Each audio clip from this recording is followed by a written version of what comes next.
Varón de 30 años, sufre accidente de tránsito, tiene una herida contuso cortante en región parietal derecha, escoriaciones en tórax, equimosis en flanco derecho, fractura de clavícula, fractura de clavícula y fémur, flexión patológica de cuello, apertura ocular al provocarle dolor, no emite sonidos, murmullo vesicular no pasa, matidez a la percusión, abdomen distendido, ruido cerebral. ¿Cuál es la conducta a seguir? Es un paciente politraumatizado, como podrán ver. Tiene trauma torácico, tiene trauma abdominal y tiene también un T grave, ¿no? Apertura ocular al provocarle dolor. Ya, esos son 2 puntos, no emite sonidos, es 1, van 3. Flexión patológica, ya esos 3 puntos, o sea, 3 más 2 más 1 tiene un Glasgow 5, es un TEC grave, ¿ya? Y aparte que también tiene trauma torácico, trauma abdominal y fracturas múltiples, ¿no? Ya, y se está chocando al parecer, ¿no? Entonces, ¿cuál es la conducta a seguir? ¿Ya? Lo primero que debemos hacer, 2 vías endovenosas gruesas y cortas, sí, sí, sí, se puede colocar 2 vías endovenosas, claro, claro que sí. Colocar tubo de drenaje torácico, sí, lo más probable es que este paciente tenga, eh, no pasa, matidez a la percusión, probablemente tenga un hemotórax, ¿ya? Sí, también podría ser parte del manejo. Lavado peritoneal diagnóstico, también, claro, es algo que también se podría hacer en este paciente. Al parecer también tiene un trombo abdominal cerrado. Tomografía cerebral, de hecho que tiene que hacerse una tomografía, el paciente está en Glasgow 5, es un TEC grave. Cualquiera de estas medidas se tiene que hacer en este paciente. Pero ¿cuál sería lo prioritario, lo más inmediato que tenemos que hacer? ¿Ya? Volvemos a lo mismo. Asegurar vía aérea. Es un paciente politraumatizado con TEC grave, en Glasgow 5. Tenemos que colocar un tubo endotraqueal. Es lo primerito que tenemos que hacer. Después se puede proceder al drenaje torácico, a colocar las vías, por supuesto, de ahí se procederá a hacer lo demás. Pero primerito regresamos al ABC. Paciente politraumatizado, ABC. Airway, lo primero, la A. Entonces, colocación de tubo endotraqueal. Entonces, en este caso sería la respuesta la C. ¿Ya?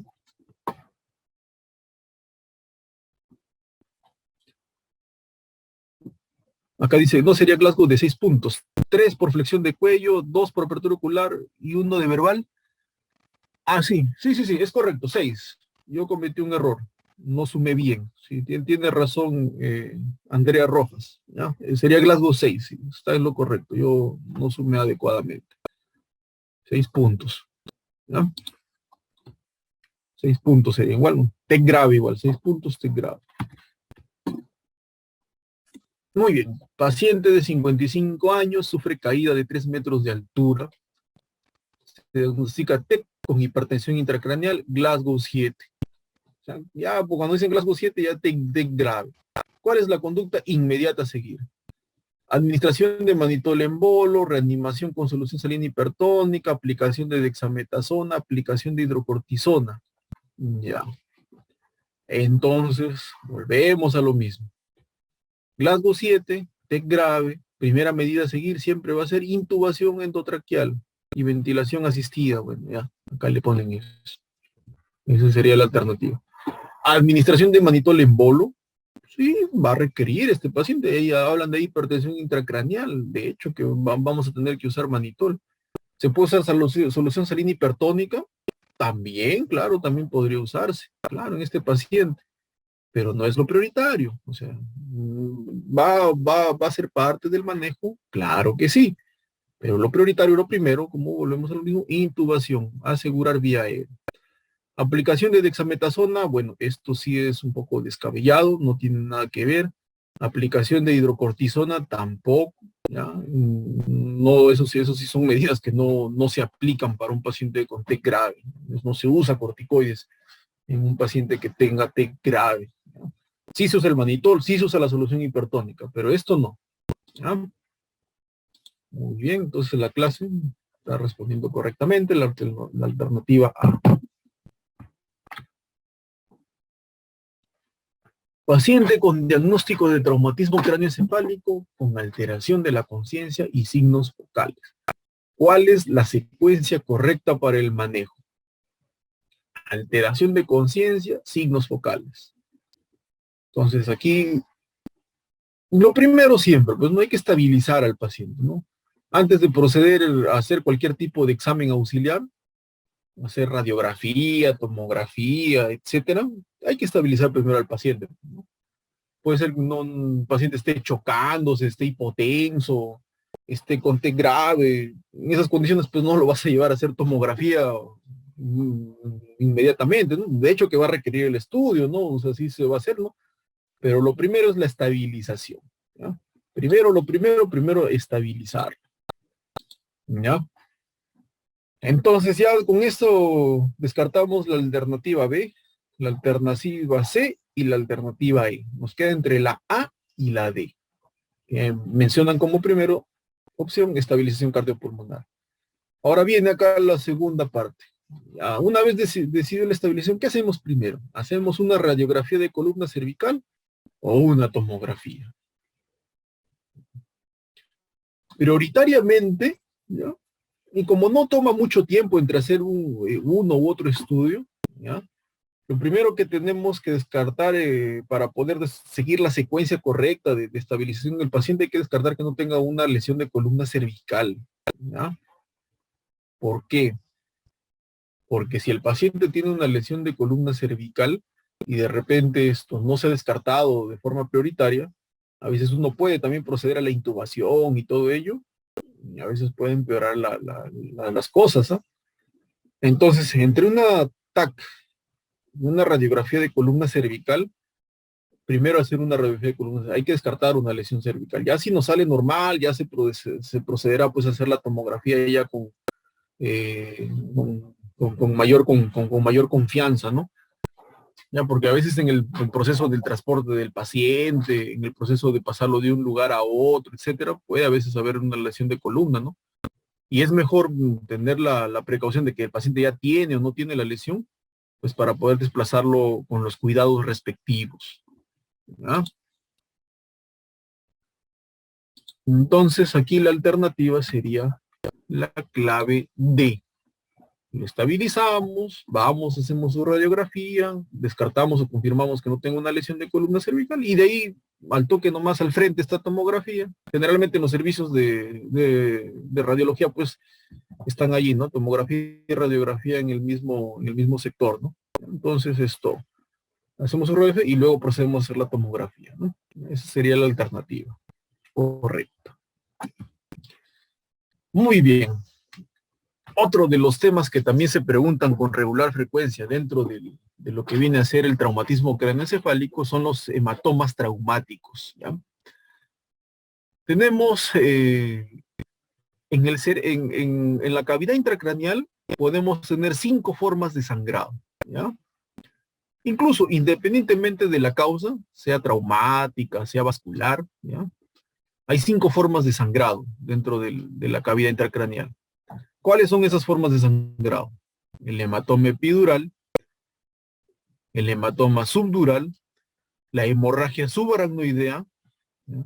La hemorragia intracerebral o intraparenquimal, ¿ya? Y la hemorragia intraventricular. Esas son las 5 formas de sangrado que podemos tener dentro de los compartimentos intracraneales, ¿ya? El TEC, ¿ya? Los traumatismos pueden producir cualquiera de esas 5 formas de sangrado, ¿ya? O sea, un TEC te puede producir o hematoma epidural, o hematoma subdural, o contusión hemorrágica cerebral, o hemorrágica parenquimal, o HCA, o también te puede producir hemoventrículo, sangrado intraventricular. El TEC te puede producir cualquiera de esas 5 formas de sangrado, ¿ya? Cada una de esas formas de sangrado pues tiene unas características específicas, ¿ya? Y cada una de esas formas de sangrado pues esto van a tener una causa también diferente, ¿ya? Pero enfoquémonos en este momento en el hematoma epidural. El hematoma epidural generalmente, la gran mayoría de casos, se debe por desgarro de una arteria meningia, ¿ya? De un vaso meningio, de un vaso arterial meningio, ¿ya? En la gran mayoría de casos, la arteria meningia media es la que se compromete con mayor frecuencia, ¿ya? Entonces, eso es lo que produce un hematoma epidural. Y el 30 a 40% de los casos se asocia a una fractura de cráneo, ¿ya? por si acaso. De todas esas formas de sangrado intracraneal que tenemos, el hematoma epidural es el que se asocia con mayor frecuencia a fractura de cráneo. ¿Ah? Por ello tenemos siempre la regla de que en todo paciente que tiene fractura de cráneo hay que descartar hematoma epidural. ¿Ya? Y viceversa, en todo paciente que tiene hematoma epidural hay que ver que tampoco no tenga fractura de cráneo. ¿Ya? Entonces, se debe a un sangrado meningio, ¿ya? Un sangrado arterial meningio, se asocia a fractura de cráneo, y tiene la característica de que imagenológicamente se observa como una lente biconvexa. Como pueden apreciarlo aquí, como pueden apreciarlo aquí. Pueden ocurrir hematomas epidurales en el supratentorial, en el infratentorial también pueden presentarse. ¿Ya? Ahora, un pequeño porcentaje de casos, ¿no? Porque entre el 15 y 10% de casos, a veces el hematoma epidural puede ser producido por el desgarro o la lesión de un seno venoso dural, ¿ya? Por si acaso. ¿Ya? Eso hay que tenerlo en consideración. ¿Ya? El 85-90% de casos es por sangrado de un vaso meningio arterial. 10 a 15% de casos por compromiso de un seno venoso dural, como el seno sagital superior, la tórcula, el seno transverso, etc. Cualquier seno venoso también podría producir. ¿No? El hematoma epidural clínicamente se caracteriza porque tiene un intervalo lúcido. ¿No? El paciente de repente sufre el accidente, sufre el trauma, puede haber pérdida de conciencia inicial, puede haber alguna focalización inicial, pero después el paciente recobra la conciencia. Está en Glasgow 15, por un momento, por unas horas. De repente no pasa desapercibido, no se diagnostica oportunamente, y de Glasgow 15, el paciente se deteriora súbitamente. De Glasgow 15 se puede ir hasta Glasgow 3, ¿ya? Entonces, muy importante la anamnesis que ustedes hagan. Siempre valoren cuando reciban un paciente politraumatizado, ¿ya? Cuando ustedes ya hagan su internado, cuando estén haciendo sus serums, cuando sean residentes de primer año y hagan sus guardias en tópico de medicina, tópico de cirugía, etcétera. Siempre muy atentos, siempre busquen siempre hacer una buena anamnesis. Si un paciente viene politraumatizado o ha sufrido algún tipo de trauma craneal, siempre pregunten con qué características ha tenido el trauma, ¿no? A veces viene el paciente por emergencia, Glasgow 15, dicen, ya, no pasa nada, Glasgow 15, ya le dan de alta, ¿no? Y a mí sí, personalmente, ya cuando he tenido ya práctica como residente, como asistente, ya, el paciente le dieron de alta y después a las 6 horas lo traen pues en Glasgow 6, 7, ¿qué pasó? De ahí ya cuando le hacemos la tomografía inmediatamente, un hematoma epidural grandote. Entonces siempre muy, muy importante la anamnesis, ¿no? A veces el paciente puede venir Glasgow 15, pero como le dije, ¿no? De repente se ha caído del tercer piso, lo han asaltado con un martillo, a veces con la misma cacha de la pistola ahí en los ACVs, estamos viendo frecuentemente aquí en Lima, ¿no? Que el paciente viene por emergencia, lo han asaltado y le han dado con la cacha de la pistola en la cabeza. O a ver, hemos tenido pacientes que les han asaltado con bat de béisbol, con martillo, ¿ya? Cuando trabajaba en, cuando trabajaba en provincia, con machetazo. ¿Qué más hemos visto? Piedras. ¿Ya? Entonces, siempre recaben eso mucho la información, ¿no? Accidentes de tránsito, ¿no? Pacientes que se accidentan en moto. Acá en Lima, bastante accidente de moto. Y a nivel general, en provincia también veo bastante accidente de moto. El paciente puede venir Glasgow 15, lo que sea, pero accidente de tránsito, eh, agresión física con un objeto contundente, una caída de gran altura, si les ven en Glasgow 15, pídanle tomografía. Ya, si sale normal, bueno, pues no, pero está justificado, ¿eh? Trauma de gran intensidad, pedirle. ¿Ya? El hematoma epidural, cuando ya evoluciona y no se trata adecuadamente, finalmente produce herniación uncal. ¿Ya? Ya cuando ustedes evalúan al paciente, ya tiene anisocoria, ya eso ya significa que el paciente tiene herniación uncal. El uncus produce una compresión mecánica sobre el tercer par craneal y eso clínicamente se manifiesta como anisocoria. ¿Ya? El lado de la anisocoria, el lado de la midriasis, ¿ya? Es el lado donde está la lesión, ¿ya? Eso también recuérdelo cuando evalúan pacientes.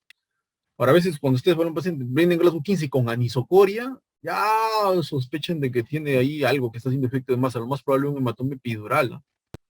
Con mayor razón todavía. Si clínicamente viene el paciente en Glasgow 15 y ustedes lo examinan y revisan las pupilas y hay anisocoria, con más razón pídanle, alármense y soliciten inmediatamente una tomografía. El paciente está ya a poco tiempo de enclavarse, ¿eh? Mucho cuidado, ¿ya? Siempre cuando, y acá justo me acabo de acordar, mucho cuidado con los pacientes que vienen con trauma y tienen anisocoria, siempre revisen pupilas, ¿ah? Aparte de su Glasgow y todo ello, siempre chequen ahí cómo están las pupilas, ¿ah? Ahí nomás haciendo un paréntesis, recuerdo que hace 2 años más o menos, llegó, ya evacúan a una paciente, ¿no? Ahí al hospital donde yo laboraba en ese momento, en provincia. Y ¿qué había pasado, no? La paciente había estado en estado etílico, ¿ya? Con su pareja, y bueno, hacen la combinación fatal, pues, ¿no? Estado etílico y moto, ya, eso es una combinación fatal, pues, ¿no? Entonces, hicieron la dupla fatal, ¿no? Se van, toman sus tragos, ya, de ahí nos vamos de la fiesta en la moto. Bueno, y se accidentaron, pues, ¿no? Tenían un 99.99% de sufrir un accidente de tránsito, ¿no? De hecho que sí. Se accidentan, incluso después es una noticia que dio, pues, fue la noticia, pues, de la semana, y, ¿no? Se vieron en las cámaras de vigilancia, todo, ¿no? Se ve, pues, como la señorita se cae, pues, la cabeza así en seco sobre el pavimento. De ahí se ve cómo lo auxilia su pareja. Finalmente a ese paciente le evacúan a un hospital satélite, ¿no? Y donde yo laboraba, ¿no? En Cajamarca.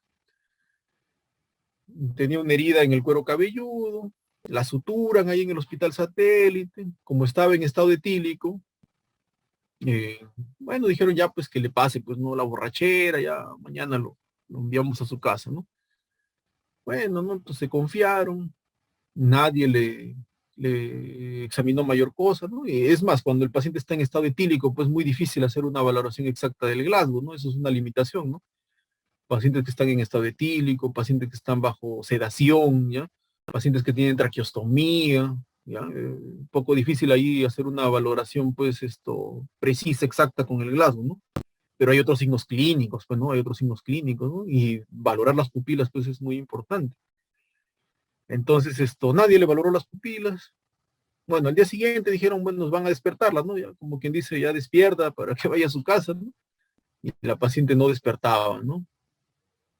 Recién se les ocurre ver las pupilas y la paciente pues tenía anisocoria y estaba en Glasgow 6. Inmediatamente la refieren al otro hospital, al regional donde yo trabajaba en ese momento, y le hicimos la tomografía. Mm, Paciente tenía un hematoma epidural gigante. Programar la sala de emergencia. En el ascensor subiendo a la sala de emergencia la paciente falleció. Entonces, conclusión, corolario, muchachos, siempre muy atentos a todos sus signos clínicos, ¿ya? Nunca se descuiden de eso. El hematoma epidural tiene la forma de una lente biconvexa en tomografía, ¿ya? Es la imagen clásica de un hematoma epidural, ¿no? Así se observa, ¿no? ¿Ya? Muy bien, a ver, vamos a responder las preguntas. El hematoma epidural se debe usualmente a ruptura o desgarro de arteria temporal superficial. No, la arteria temporal superficial, pues es una arteria que está debajo del cuero cabelludo. Eso nunca te va a producir un hematoma epidural. Plexos coroideos, no, eso al contrario, te produciría pues sangrado intraventricular. Arteria cerebral media, es una arteria pues una arteria que se encuentra en el espacio subaracnoideo. Si hay un desgarro, una ruptura, por ejemplo, de un aneurisma de arteria cerebral media, eso va a producir hemorragia subaracnoidea más bien. Vasos venosos corticales. No, eso no produciría pues hematoma epidural, ¿no? Eso más bien produciría un hematoma subdural agudo, como vamos a ver más adelante. Entonces aquí la alternativa pues sería la arteria meningia media. Usualmente, arteria meningia media, ¿no? ¿No? Pero vamos a ver, en el chat te han respondido la alternativa D. Muy bien, en la clase está atenta, está respondiendo correctamente. Varón, 25 años, accidente de tránsito, luego de haber ingerido alcohol. Presenta conclusiones, no, ahí está mal redactado, es contusión frontal izquierda, debe ser. Pérdida fugaz de conciencia. Al despertar se fuga a su casa. Es la clásica, un paciente que sufre de accidente de tránsito en estado etílico, siempre ahí está la policía, ahí con el paciente, ahí siempre hay un agente de la policía que está para recabar, hacer la investigación correspondiente, ¿no? Y muchos de estos pacientes, por evitar, pues, dar la cara a la ley, me fugo, dicen, ¿no? Eso pasa con relativamente frecuencia en las emergencias, ¿no? Al despertar se va a su casa, ¿no? Y duerme en las próximas horas. Reingresa al hospital en Glasgow 8. Anisocoria por midriasis izquierda. Ya si me dicen midriasis izquierda, anisocoria, yo ya sospecho de que la lesión está en ese lado, en el lado izquierdo. Recuerden que el lado de la midriasis es el lado donde está la lesión. Hemiplegia derecha, con extensión y rotación interna. Si hay hemiplegia derecha, eso quiere decir de que el proceso que está haciendo un efecto de masa en el lado izquierdo y produce pues compresión sobre el área motora de ese lado, ¿no? Compromete el área motora izquierda y por consiguiente pues esto se manifiesta como hemiplegia contralateral, ¿no? ¿Cuál es el diagnóstico más probable? Hemorragia subaracnoidea, el diagnóstico más probable, hematoma epidural derecho, hematoma epidural izquierdo, hipertensión endocraniana, hematoma subdural derecho. Ya. Para empezar, aquí descartamos todo lo que sea derecho. No tiene ningún, no hay, no puede ser derecho, porque habíamos mencionado de que el lado de la anisocoria, ahí es el lado de la lesión. Entonces, derecho no es. Nos quedamos con hemorragia subaracnoidea, hematoma epidural izquierdo y hipertensión endocraniana. Diagnóstico más probable. Con todo este cuadro clínico, donde hay una pérdida fugaz, hay un intervalo lúcido, y después se deteriora, esto corresponde pues más con un hematoma epidural. Más la disocoria del lado izquierdo, un hematoma epidural izquierdo. Esto es lo más probable que tenga este paciente. Y esa es la alternativa. La C. Muy bien. Con intervalo lúcido y luego caída del Glasgow. Diagnóstico más probable. Bueno, pues si tiene 4 patas y dice miau, es un gato. Si te dicen intervalo lúcido y caída del Glasgow, eso pues es hematoma epidural. Eso ya ni vuelta que darle. Hematoma organizado en necropsia por fractura del temporal. Bueno, este es un paciente pues o un difunto pues que ya no llegó, pues ya no llegó. Pasó de frente a la morgue. ¿De dónde procede el sangrado? Hematoma organizado en necropsia por fractura temporal. Fractura temporal. Entonces, este hematoma organizado, por eso es un hematoma epidural. ¿De dónde procederá el sangrado? De hecho, por una arteria meningia, pues, ¿no? ¿Ya? Ninguna de estas arterias cerebrales va a producir hematoma epidural. Si se lesionan estas arterias o la arteria cerebelosa, eso produce hemorragia subaracnoidea. O en algunos casos también puede producir hematoma intraparenquimal. Hasta hemoventrículo podrían producir, ¿ya? Pero no van a producir pues hematoma epidural. Acá sería la arteria meningia media. ¿Ya? La D. Muy bien. Varón de 26 años, atropellado. TEC. Recobra la conciencia por unos minutos. Se vuelve a quedar inconsciente. Anisocoria, déficit motor del miembro inferior izquierdo, Babinski izquierdo, fractura parietal. ¿Cuál es el diagnóstico? Tiene una fractura parietal. Hay un intervalo lúcido y después se deteriora. Anisocoria. Esto es un hematoma epidural. Pues no, tiene toda la clínica característica de un hematoma epidural.